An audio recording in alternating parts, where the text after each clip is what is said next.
Hey, welcome back. And this is a little segment I like to call Now Spin This. As you can see, I'm with the legendary Senator Arte Mondello. Thank you so much. Thank you for being on the program. Thanks for having me. Appreciate that, Absolutely. And I like to get together with this segment and talk about records that influence us the most, right off the, let's see here. I guess I'll go with this. This record right here, ladies and gentlemen. Subsonics from Atlanta, Georgia.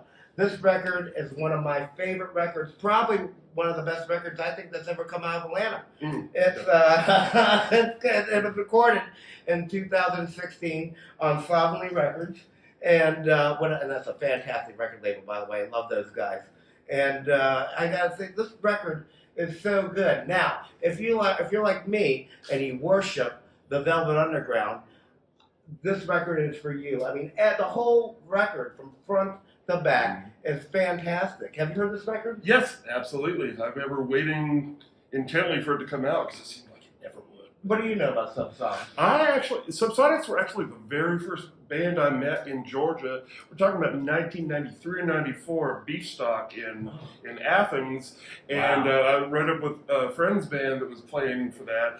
And walking up the street, the first person we see there is Clay, just like leaning against the wall with Ray-Bans. He looked exactly like 1965 era Bob Dylan. Clay for all the world. Yeah.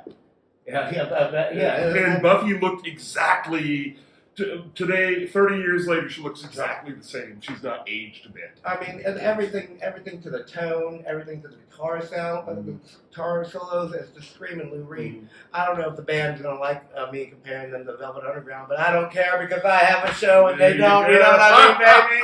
I can say whatever I want. Speaking of whatever I want, Artie, did you bring a record with you at all today? Oh, I think it looks like you got something back there. Oh my God! Oh my goodness! What is?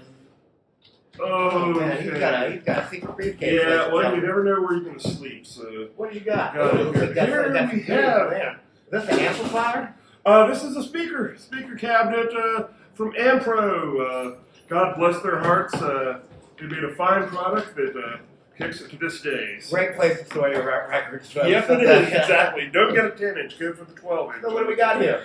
We have here Cat Falco's Panther Burns, Behind the Magnolia Curtain, their initial LP, which came out, they recorded in 1980. Now, the influence of this album cannot be overestimated.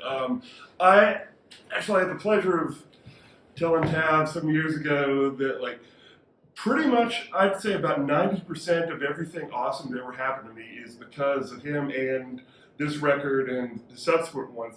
This one especially. This is a classic of its kind that was, like, widely derided at the time. The Trouser Press Record Guide described it as being akin to an amateur high school band, like creaking through their first ever rehearsal, which is not an unfair assessment, but that's actually a feature, not a flaw. It has star power Alex Chilton. Oh wow! Who was a founding member of it, and I actually Alex Chilton. Fantastic. I'm one of the very few that discovered Alex Chilton through the Panther Burns rather than vice versa. And from all accounts, he was at his happiest when he was playing in Panther, especially the early days, because it was just a careening train wreck. Right. And you see footage of him. There's footage of him on the infamous Mark Thrasher TV show, something similar to this, where they brought on the Panther Burns to play for this morning show, and the host's reaction is utter horror. Right. But you see any old footage, and Chilton is just like having the time of his life while like everybody's trying to lock into any kind of a groove or even key. And that is totally in evidence on this one. You guys actually opened up for this guy. Yes. Twisty Cats, Artie's performing with tonight. Yes, absolutely. I met Peter. Twist the record. I met the Twisted Cats through Panther Burns because Peter was a lead guitar player for the Panther Burns, one of their later iterations before Tav went all Italian. Yeah. Oh. And And like you'd say this record has like, you could say it has like about a dozen influences, but really it has one, and that's Memphis. It takes like everything, like not only rockabilly, which was only less than 20 years dead at that point, Right.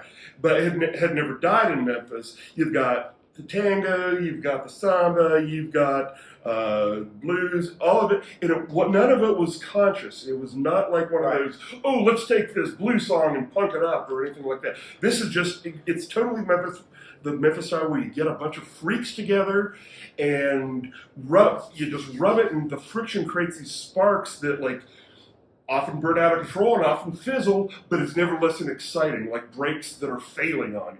Well, I'm excited. That's what you got. I'm excited to see your band perform tonight. You know, I'm really, Twisty Cat. Speaking of freaks and yeah, it sparks and it sounds like there's a band setting up over there. Awesome.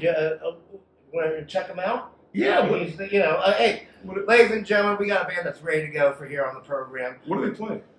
Looks like country music. You like country music? No.